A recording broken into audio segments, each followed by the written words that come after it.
अस्सलाम वालेकुम, हाज़िर अपने नई वीडियो के साथ। तो आज का हमारा topic class 11 chemistry chapter number 6 solids में आज हम पढ़ने जा रहे हैं बेटा topic 6.3 properties of crystalline solid. ठीक है, इससे पिछली वीडियो में हमने क्रिस्टलाइन सॉलिड की 6 प्रॉपर्टीज़ पढ़ी थी। आज 7वीं और 8वीं प्रॉपर्टीज़ पढ़ने जा रहे हैं जो कि है आइसोमॉर्फिज्म, और इसके बाद पढ़ेंगे बेटा पॉलीमॉर्फिज्म। ठीक है, तो सबसे पहले वर्ड देखेंगे बेटा आइसोमॉर्फिज्म। ठीक है, तो आइसो के मायने होता है बेटा आपके पास सेम, और मॉर्फस के मायने होता है शेप।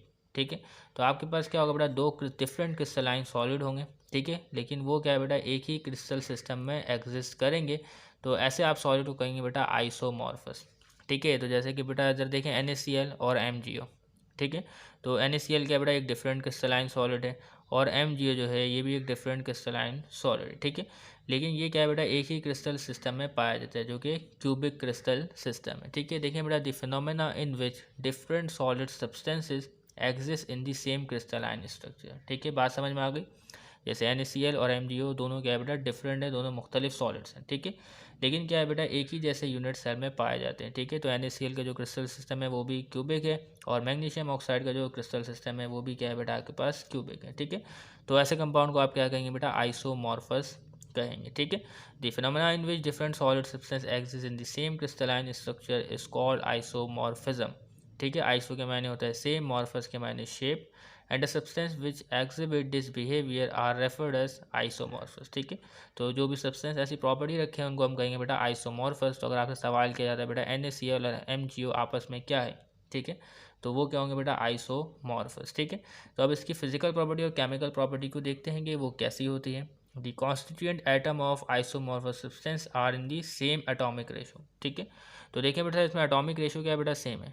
Na अगर एक है तो Cl भी एक है। ठीक है, Mg एक है तो O भी क्या है बेटा एक है। तो आइसोमॉर्फस सब्सटेंस में क्या होता है बेटा एटॉमिक रेशियो भी सेम होता है। ठीक है, the constituent atoms of isomorphous substance are in the same atomic ratio but they have different physical and chemical property. तो दोनों की जो फिजिकल प्रॉपर्टी और केमिकल प्रॉपर्टी है वो डिफरेंट होती है। ठीक है, तो इसकी फिजिकल प्रॉपर्टी डिफरेंट, इसकी फिजिकल प्रॉपर्टी डिफरेंट, इसकी केमिकल प्रॉपर्टी डिफरेंट, इसकी केमिकल प्रॉपर्टी डिफरेंट। ठीक है, क्योंकि दोनों में क्या है बेटा एटम्स मुख्तलिफ है। शेप एक जैसे है तो क्या हुआ, लेकिन दोनों में क्या है बेटा एटम्स जो है वो मुख्तलिफ है। ठीक है, तो इसलिए इनकी फिजिकल प्रॉपर्टी भी डिफरेंट और इनकी केमिकल प्रॉपर्टी भी डिफरेंट। ठीक है, तो आए देखिए बेटा यहाँ पे हमारे पास कुछ एग्जाम्पल्स हैं, इनको देख लेते हैं। NaC और MgO के एग्जाम्पल तो देख चुके हैं, इनके दरमियान जो एटॉमिक रेशो है वो 1:1 का मौजूद है। ठीक है, और क्यूबिक है। ठीक है, इसके अलावा बेटा इसमें देखें आपके पास मौजूद है NaNO3 और CaCO3। ठीक है, सोडियम नाइट्रेट और कैल्शियम कार्बोनेट। ठीक है, तो इसमें एटॉमिक रेशो देखें बेटा, सोडियम एक, कैल्शियम एक। ठीक है, नाइट्रोजन एक, कार्बन एक। ठीक है, 1:1:1:1। ठीक है, देखिए 1:1। ओके, क्लियर है। Oxygen 3, oxygen 3, 3। ठीक है, तो एटॉमिक रेशो देखिए बेटा दोनों में 1:1:3 का है। क्लियर है ना। अब ये दोनों आपके पास डिफरेंट क्रिस्टलाइन सॉलिड है, तो ये आपके पास सेम क्रिस्टल सिस्टम में पाया जाता है जिसका नाम है बेटा रोम्बोहेड्रल। ठीक है, इसको याद रखना पड़ेगा। ठीक है, इसमें कोई खास लॉजिक नहीं, इसको आपने याद रखना पड़ेगा। इसके अलावा बेटा तीसरी एग्जाम्पल आइसोमॉर्फस की, इसमें जिंक सल्फेट और निकल सल्फेट। ठीक है, तो इसमें देखिए बेटा एटॉमिक रेशो जिंक 1, निकल 1। ठीक है, क्लियर है। Sulphur 1, sulphur 1। ठीक है, क्लियर है। इसके अलावा बेटा oxygen 4, oxygen 4 atomic ratio. Clear है, तो इसमें क्या है बेटा एटॉमिक रेशो सेम है, और ये क्या है बेटा आइसोमॉर्फस है। और ये दोनों किस क्रिस्टल सिस्टम में पाए जाते हैं, वो है बेटा ऑर्थोरोम्बिक। ठीक है, इसको याद रखना पड़ेगा आपने। ठीक है, तो ZnSO4 भी ऑर्थोरोम्बिक क्रिस्टल सिस्टम में पाया जाता है, और निकल सल्फेट भी ऑर्थोरोम्बिक सिस्टम में पाया जाता है। ठीक है, इसके अलावा बेटा आपके पास Ag2SO4 और इसके अलावा बेटा Na2SO4। ठीक है, तो इसमें देखते हैं बेटा एटॉमिक रेशो, तो सिल्वर आपके पास बेटा 2, सोडियम 2। ठीक है, clear. Sulphur 1, sulphur 1। Clear. Oxygen 4, oxygen 4। Clear. तो ये जो दोनों आपके पास डिफरेंट क्रिस्टलाइन सॉलिड है, ठीक है, तो ये क्या बेटा सेम क्रिस्टल सिस्टम में पाए जाते हैं जो कि हेक्सागोनल है। क्लियर है, तो इसको भी आपने याद रखना पड़ेगा। तो अब आ जाए देखते हैं बेटा पॉलीमॉर्फिज्म। तो अब हम देखने जा रहे हैं बेटा पॉलीमॉर्फिज्म। पॉली के मायने होता है बेटा 2 और मोर। ठीक है, और मॉर्फस के मायने होता है शेप। ठीक है, तो इसमें क्या होगा बेटा आपके पास एक क्रिस्टलाइन सॉलिड होगा, और वो क्या है बेटा 2 और उससे ज़ायद जो क्रिस्टल सिस्टम में एग्जिस्ट करेगा, तो ऐसे सॉलिड को हम कहेंगे बेटा पॉलीमॉर्फस, और इस अमल को कहेंगे बेटा पॉलीमॉर्फिज्म। ठीक है, the phenomena in which a substance under different condition can exist in more than one crystalline structure. ठीक है, तो आपके पास क्या है बेटा एक क्रिस्टलाइन सॉलिड होगा, तो वो क्या है बेटा एक से ज़ायद क्रिस्टलाइन स्ट्रक्चर में एग्जिस्ट करेगा मुख्तलिफ कंडीशंस पर, तो इस अमल को कहते हैं बेटा पॉलीमॉर्फिज्म। ठीक है, और जो सॉलिड जो है वो इस तरीके का अमल करे उसको कहेंगे बेटा पॉलीमॉर्फस। ठीक है, इन दी स्टडीज़ ऑफ क्रिस्टलोग्राफी तो क्रिस्टलोग्राफी बेटा एक टेक्निक है साइंस की जिसमें हम क्या है बेटा किसी भी क्रिस्टल का स्ट्रक्चर जानते हैं, उसकी प्रॉपर्टीज़ जानते हैं, ठीक है। A unique feature of crystalline solid is the phenomena of exhibiting polymorphism, ठीक है। तो क्रिस्टलाइन सॉलिड की एक यूनिक प्रॉपर्टी है क्या बेटा, पॉलीमॉर्फिज्म। तो आपके पास एक सॉलिड होगा जैसे कैल्शियम कार्बोनेट है, इसके आपके पास दो क्रिस्टलाइन स्ट्रक्चर है, दो क्रिस्टल सिस्टम मौजूद है। It refers to the existence of one chemical compound into two or more feasible geometry of unit cell। तो जैसे आपके पास कैल्शियम कार्बोनेट है, तो ये क्या है बेटा, ये दो यूनिट सेल में पाया जाता है, दो क्रिस्टल सिस्टम की फॉर्म में पाया जाता है। डेफिनेशन दोबारा देखते हैं, phenomena in which a substance under different condition, ठीक है। तो कंडीशन चेंज करने पे क्या होगा बेटा, आपके पास जो क्रिस्टल सिस्टम है उस कंपाउंड का वो तब्दील हो जाएगा, तो इस अमल को हम कहते हैं बेटा पॉलीमॉर्फिज्म। तो अब हम इसकी एग्जाम्पल देखते हैं बेटा, फॉर एग्जाम्पल लाइम, ठीक है। तो देखिए बेटा calcium carbonate exist in the following two crystalline form, ठीक है। तो कैल्शियम कार्बोनेट की आपके पास दो क्रिस्टलाइन फॉर्म है, एक का नाम है बेटा कैल्साइट, दूसरे का नाम है बेटा आर्गेनाइट, ठीक है। पहले का नाम कैल्साइट, दूसरे का नाम आर्गेनाइट, ठीक है। तो देखिए बेटा दोनों का फॉर्मूला क्या है बेटा, CaCO3 CaCO3, ठीक है। फर्क किसका है बेटा, क्रिस्टल सिस्टम का फर्क है, यूनिट सेल का फर्क है। तो आपके पास जो कैल्साइट की फॉर्म में जो कैल्शियम कार्बोनेट है विच पोजेस ट्राइगोनल क्रिस्टल स्ट्रक्चर, तो इसका क्रिस्टल स्ट्रक्चर कैसा बेटा आपके पास ट्राइगोनल होता है, ठीक है, जिसको हम रोम्बोहेड्रल कहते हैं। इससे पहले मैंने आपको नाम से वाकिफ करवाया था, ठीक है। तो वहाँ पे हमने रोम्बोहेड्रल ही पढ़ा था, लेकिन अब आप रोम्बोहेड्रल को याद रखिएगा। इसके अलावा बेटा आपका जो आर्गेनाइट है, ठीक है, जो कैल्शियम कार्बोनेट है विच पोजेस ऑर्थोरोम्बिक क्रिस्टल स्ट्रक्चर, ठीक है। तो कैल्शियम कार्बोनेट कैल्साइड की सूरत में ट्राइगोनल स्ट्रक्चर होगा इसके यूनिट सेल का, और आर्गेनाइट का कैसा होगा बेटा, ऑर्थोरोम्बिक। तो इन बातों को भी आपने याद रखना पड़ेगा, ठीक है। तो यहाँ भी खास कंसेप्ट नहीं है, ठीक है। तो अब इसकी क्या है बेटा फिजिकल प्रॉपर्टी, केमिकल प्रॉपर्टी को देख लेते हैं। तो ऐसे सब्सटेंस जो पॉलीमॉर्फस हो, ठीक है। तो it is important to note that the chemical nature of polymorphous substance remain the same, ठीक है। तो कोई भी कंपाउंड जो पॉलीमॉर्फस है उसकी केमिकल नेचर जो है वो हमेशा सेम रहती है। जैसे आपके पास कैल्शियम कार्बोनाइट जो है कैल्साइड की सूरत में, ऑर्गेनाइट की सूरत में इसकी केमिकल प्रॉपर्टी जो है वो सेम रहेगी, ठीक है। But a physical property like solubility, melting point, refractive index, hardness, thermal stability are different, ठीक है। तो ऐसे कंपाउंड जो कि क्या बेटा पॉलीमॉर्फस, उसकी केमिकल प्रॉपर्टी जो है वो सेम रहेगी, ठीक है। क्यों सेम रहेगी, क्योंकि इसमें जो एटम्स मौजूद है वो सेम है, ठीक है। लेकिन इसकी फिजिकल प्रॉपर्टी डिफरेंट होगी क्योंकि इसकी अरेंजमेंट दूसरी होगी। तो अरेंजमेंट दूसरी होगी तो इसकी फिजिकल प्रॉपर्टी में भी क्या है बेटा फ़र्क पड़ेगा, ठीक है। तो it is important to note that the chemical nature of polymorphous substance remain the same but the physical property like solubility, melting point, refractive index, hardness, thermal stability are different. ये बात क्लियर हो गई। तो आपके पास calcium carbonate अगर मौजूद है दोनों फॉर्म में तो इसकी केमिकल प्रॉपर्टी जो है वो सेम रहेगी, लेकिन जो फिजिकल प्रॉपर्टी में जो है वो फ़र्क आएगा, ठीक है। तो both calcite and aragonite have same chemical composition but different physical property. तो केमिकल कंपोजिशन सेम होती है, सिर्फ फिजिकल प्रॉपर्टी में फ़र्क आता है। तो ऐसे सब्सटेंस को आप कहेंगे बेटा पॉलीमॉर्फस, ठीक है। तो यहाँ पे ये सेल्फ एस्टिमेट सवाल है, तो इसका जवाब आप यकीनन दे सकते हैं, जवाब आपको खुद ही देना है, तो ये मैं नहीं करवा रहा आपको।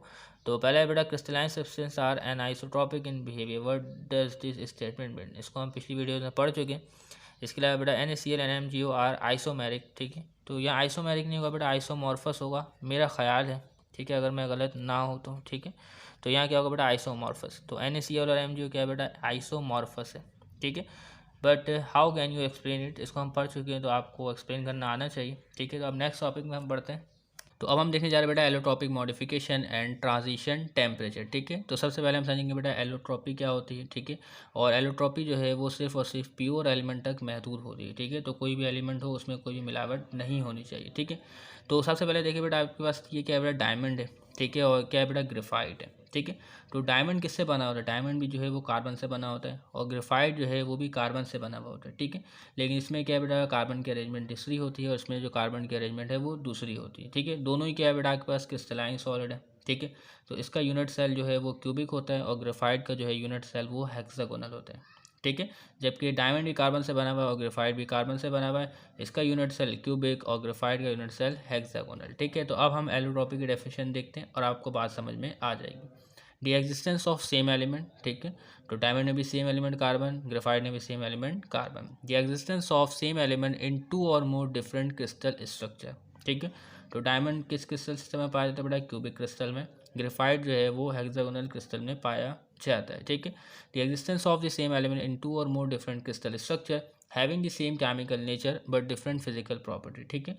तो आपके पास जो डायमंड है और ग्रेफाइट है, ठीक है। इनकी क्या है बेटा केमिकल नेचर तकरीबन सेम होती है, लेकिन जो फिजिकल नेचर है वो क्या होती है बेटा मुख्तलिफ होती है। ठीक है, तो उसी अमल को हम क्या कहते हैं बेटा एलोट्रॉपी कहते हैं। तो कार्बन की क्या है बेटा आपके पास 2 एलोट्रॉपिक फॉर्म है। ठीक है, तो carbon exist in 2 crystalline allotropic forms, one is called diamond which has cubic crystal system. ठीक है, while other is graphite in which the crystal system is hexagonal.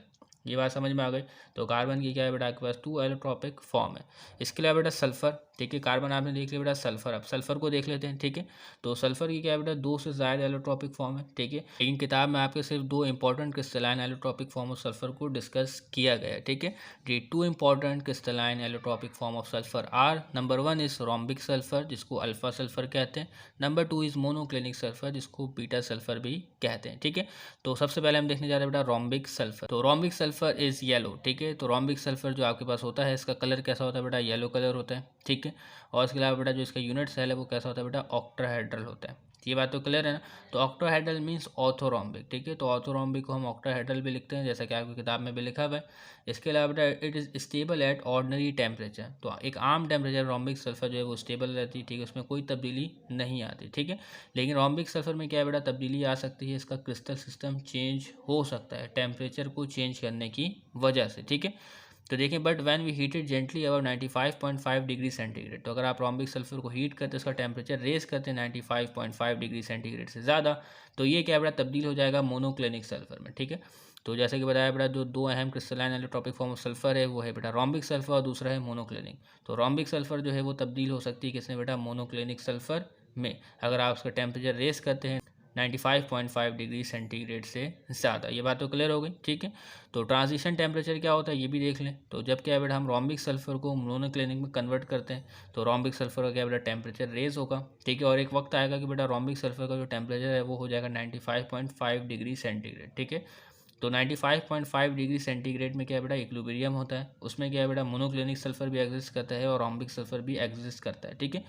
लेकिन जैसे ही क्या है बेटा तमाम का तमाम जो रोम्बिक सल्फर है वो 95.5 डिग्री से आगे निकलता है, ठीक है, टेम्परेचर और रेज होता है तो वो मोनोक्लिनिक में कन्वर्ट हो जाता है। तो इस टेम्परेचर को हम कहते हैं बेटा ट्रांजिशन टेम्परेचर, जिसमें क्या है बेटा रोम्बिक सल्फर और मोनोक्लिनिक सल्फर दोनों एग्जिस्ट करती हैं। ठीक है, तो transition temperature at which 2 allotropic form of the same element. ठीक है, तो आपके पास रोम्बिक सल्फर मोनोक्लिनिक सल्फर दोनों ही सेम एलिमेंट से बने होते हैं। ठीक है, coexist in equilibrium with each other is known as transition temperature. ठीक है, तो ट्रांजिशन टेम्परेचर आपको समझ में आ गया, जिसमें क्या है बेटा दोनों स्टेट जो है वो एग्जिस्ट करती हैं।